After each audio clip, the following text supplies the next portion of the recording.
And that's what we shall be discussing today. We shall hear testimonies from journalists who have been threatened. We shall then move a session for deliberating on these issues and for evolving systems and practices, strategies and tactics for countering these threats. And I'm very grateful for Al-Amin for offering us UNESCO's platform for doing this. And I look forward to the deliberations. Thank you.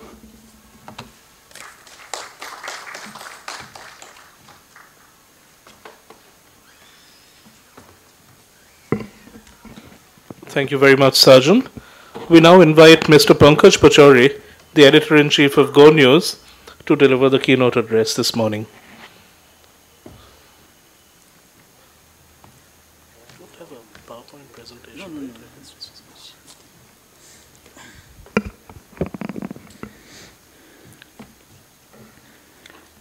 Good morning, friends, and thanks to UNESCO New Delhi, Al-Amin Yusuf, Sarjan, for keeping the focus on this issue, which we'll be hearing more and more, I think, in the future.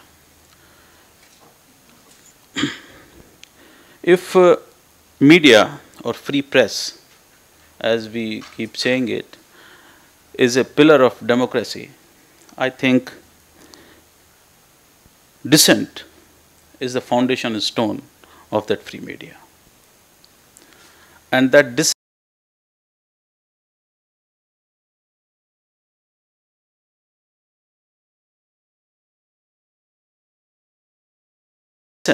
is coming under threat more and more lately. There are reasons of that, and there are remedies which we'll be discussing the whole day today. I wish you all the best, and I thank Yusuf to day in India, which also tells us that how this problem has increased in the country lately. We've just had freedom of doing, and which is much talked about in newspapers today and is being talked about a lot. I think when you discuss about remedies on how to control impunity for crimes against journalists, we should have now a ease of doing journalism report every year, because it's becoming more and more difficult. The two are connected, I think. The business of journalism, the business of media, and the threat against free speech. They are very closely connected. And why we are having this here in Delhi, this day for the first time, is because if you look at the IMF report, which has been just released on economies of South Asia, you'll find that in 2016, Bangladesh had the highest level of GDP growth in 2016, which was 7.2%. In 2017, the IMF says that Nepal is going to be the highest growing GDP at 7.5. And in 2018, it's going to be Bhutan at 11.2% of growth. So, when economy grows in a society, which is essential for societies to grow, with the economy, the media grows. In India today, there are more than 100,000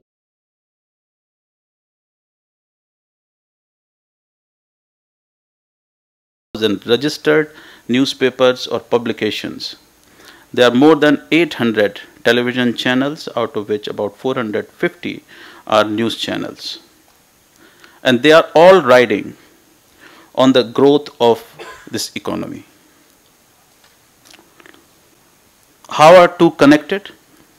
And how freedom of press and impunity against journalists work, which is basically to bring truth to either paper or on a news channel is being done. And this has increased more and more lately with the social media. And it's going to increase more and more by social media, because every one of you, each one of you who has a smartphone and has a Facebook account is a journalist. And believe you me, very soon, people will be targeted and attacked for what they say on Facebook. People are already being arrested for saying things against government functionaries on Facebook and social media, and this is going to increase. Sajan has talked about the number of deaths which have occurred in India in journalism while pursuing journalism. But there's something more which is leading to this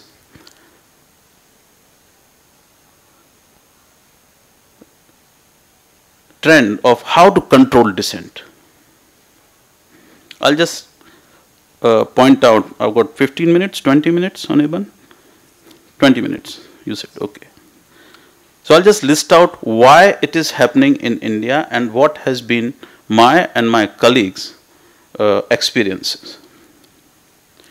Number one, in India, more and more government functionaries are publicly persecuting the profession. We have cabinet ministers, senior leaders, publicly on their social media platforms persecuting journalists who they do not agree with. So this creates an environment to the people to attack journalists. So once the attack takes place in social media environment, for that to become a physical attack is only at 2 degrees of distance. That's very important, and we must keep that in mind and keep underlining it always. Number 2, the political parties are persecuting its critics openly with threats. The phrases like prostitutes, media dogs are being used frequently by people who are either in power or who are close to power. And this cuts across all political parties. It's happening in West Bengal, where there's a different party in government. It's happening at the center, where there's a different party in government, and it's happening. It's happened in Kerala or in Kashmir. And this trend is increasing of political parties openly persecuting its critics. Earlier, they used to just call you if they didn't like a journalist or their reports. They'll meet them and they'll say, you know, over a cup of tea or something, "Arey yaar, isko dekh lo karo." But now it's there and it's in real time. Third thing, the paid social media campaigns to insult and to target journalists, specifically women.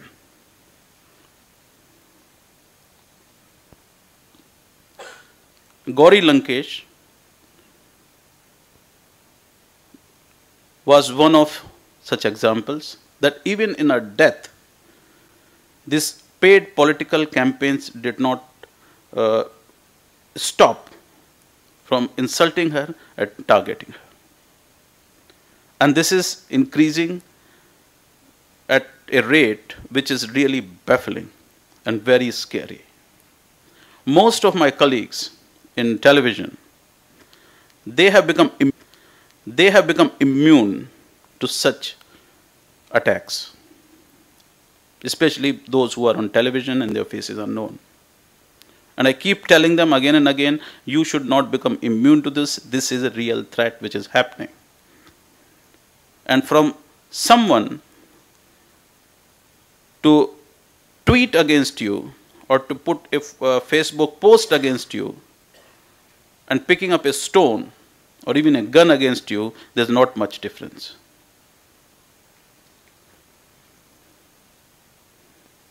So we have to be very careful about it, and now I'm very happy to see that people have started documenting these trends. There are websites now which are dedicated to this, and they are documenting that who are the people and which are the handles and in which geography and which political persuasion who are attacking journalists, especially women. Legal systems are very slow when it comes to investigating attacks on journalists. And they are also very fuzzy. So you don't know whether a journalist and his mother was killed in Chandigarh, whether it was because someone broke in their house for robbery, or it was because that person wrote something which someone somewhere didn't like. And it takes ages.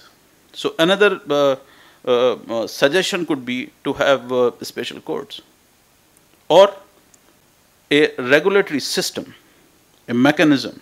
If we can have regulatory systems and mechanism to sort out the problems of the telecom sector, like TDSAT or TRAI, why can't we have a regulatory system to investigate fast and fairly crimes against journalists?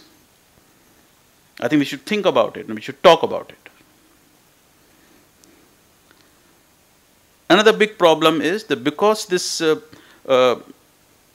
relationship between media houses and the government, media houses are abandoning their responsibility in raising their voices against crime, against journalists.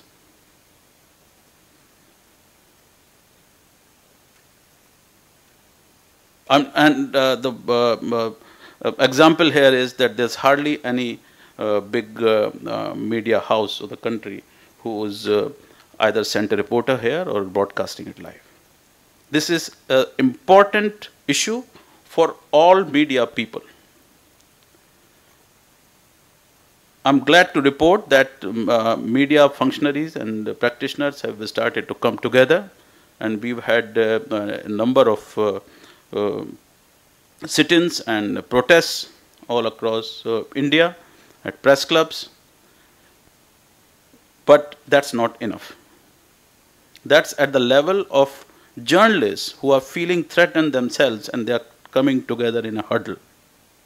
The media houses should realize that if their journalists come under threat, their journalism is going to weaken. They will not be able to report what they want to report without fear. And that is the strength of any media house, that their journalists are strong and they work fearlessly.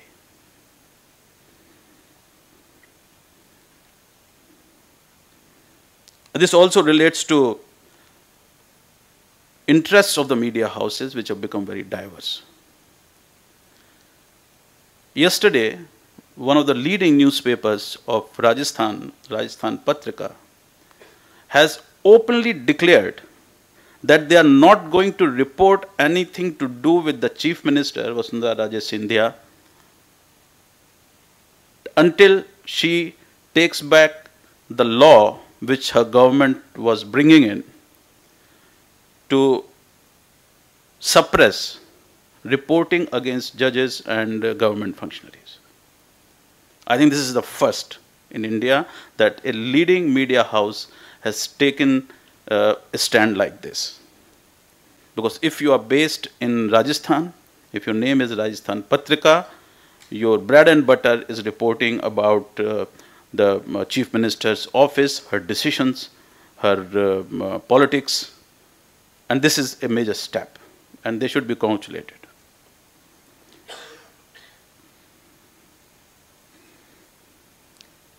This has also increased.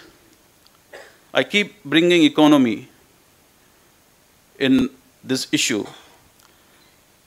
This is also increased because the media spends of the governments have increased exponentially during the last 5 years or so. If we look at, I don't have the details, I mean, we've been reporting these stories, you can go to our website and find everything. If you look at the last about 10 years, the expenditure by the central government on publicity has increased from 600 crores a year to nearly 1100 crores.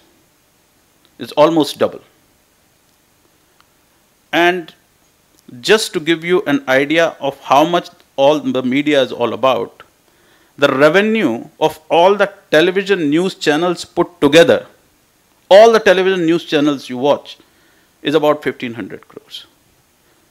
So that's the level of influence the governments are having on media.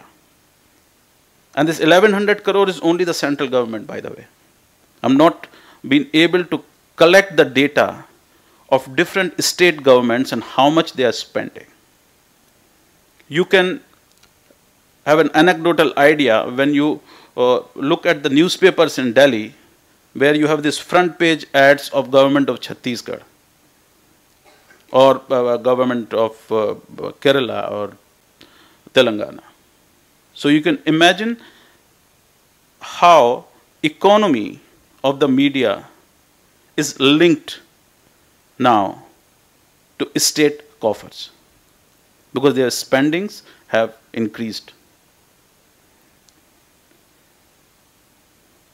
And the second thing about media spends is, it's not just the advertisements you are getting from government functionaries or government offices.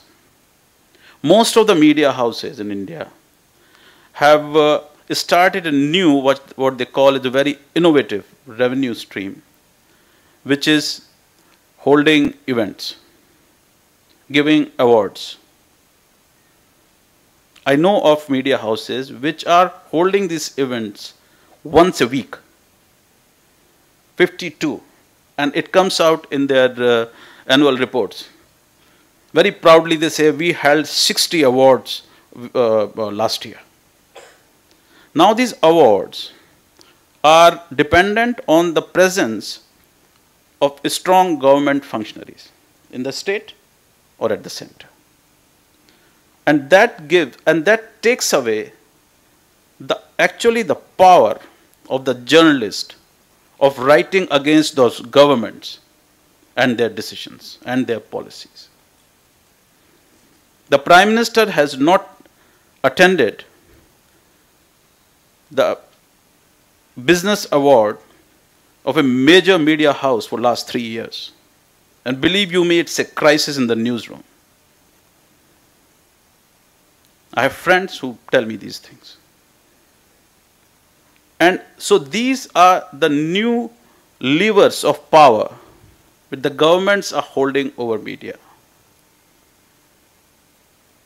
And coming back to the subject, the state tools are being used more and more against media. Stopping advertising is now passé. The new power being used are the regulatory mechanism over media. We will not give you license for your channel. We will raise a tax demand against your filings.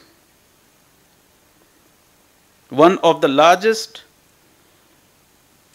media houses in the country, New Delhi Television, the shares of their founders have been frozen recently by the tax department. So the company cannot expand. The company, even if it wants to sell, cannot sell. It's frozen. Now, when I talk about that there should be a regulatory mechanism of sorting out problems, number one, the deaths and attacks on media people, it should also include that a media entity should be able to get redressal swiftly. And this case should go there. Now TRAI gives you deadlines that we are going to sort this out by this time. TDSAT gives you a deadline. SEBI gives you a deadline. All these are regulatory mechanisms in the country. I think we need a regulatory mechanism for that. Much will be discussed later in the day, I think, about our neighborhood, but I can say that in Bangladesh, the attacks on journalists have actually increased as the number of reporters is increasing in the country. Now they have, I remember going 2008 to launch the first English news channel of Bangladesh, and now they already have about a dozen. So it's happening there. In India, I think the death of Gauri Lankesh has brought in a new focus on this problem, and it has been able to galvanize at least the practitioners of media to put focus on this. Recently, a journalist, a freelance journalist from Chhattisgarh was arrested without warrants and without an FIR in Delhi, in Uttar Pradesh. And I was shocked to see next is that none of the newspapers pointed this one infirmity in that case, that how can you pick up someone without showing a warrant? I mean, in all the Hollywood movies, and without showing a warrant you can't do, and we should be watching that, and the police should be watching that. In Sri Lanka, a lot of cases which of attack on journalists under the last regime of President Rajapaksa is still continuing, and now a very worrying thing has come out from Sri Lanka, that the cases are being disposed of on the basis of the ethnicity of journalists. So if you're a dead Sinhala journalist, you may get justice faster than a dead Tamil journalist. And these are being reported. Pakistan is really a place for journalists which is like a hard state and a hard religious fundamentalist, and the journalists are working there under those conditions. One of my very dear friends from the BBC had to leave the country because of that. And he was not no small journalist working in NWFP. He was the head of Dawn in Karachi. And because of the threats, he had to leave the country. What a waste of a very good talent for Pakistan.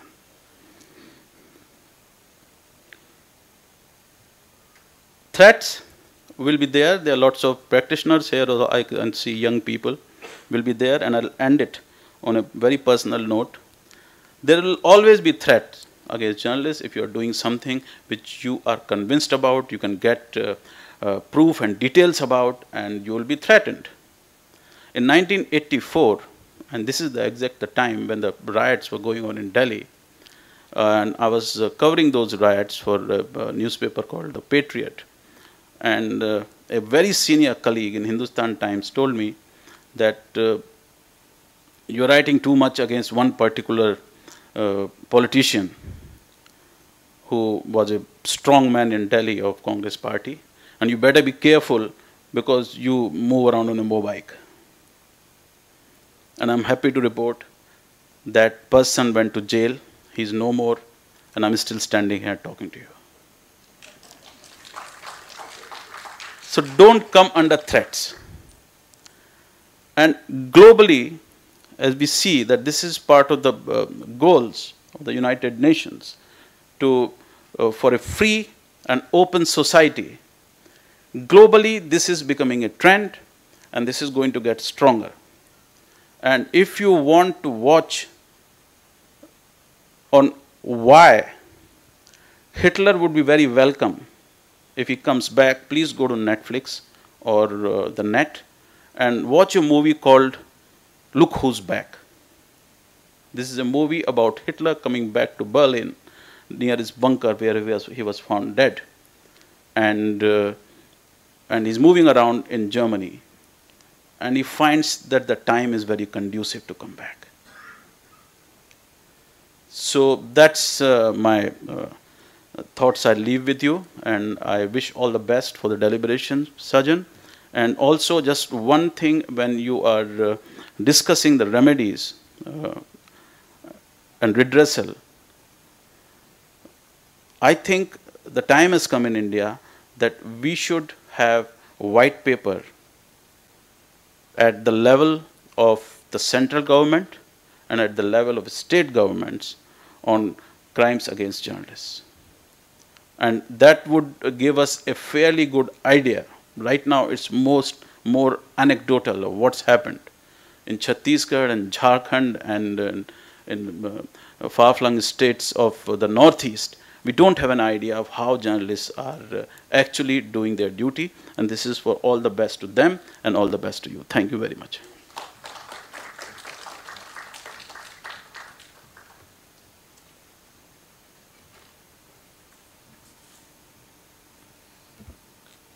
Thank you, Mr. Pachauri, for that excellent and detailed overview of the methods being used to control dissent in India, the rather sinister links between economic growth and media operations, and also for extending your review to press freedom in our neighboring countries in South Asia.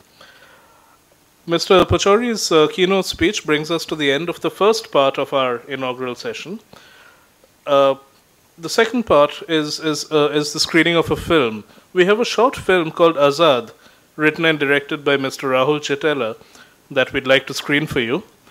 And we do hope that this film will set the tone for the discussions that will follow later in the morning. Thank you to our guests once again, Mr. Alamin Yusuf, Mr. Sajan Benur, and Mr. Pankaj Pachauri.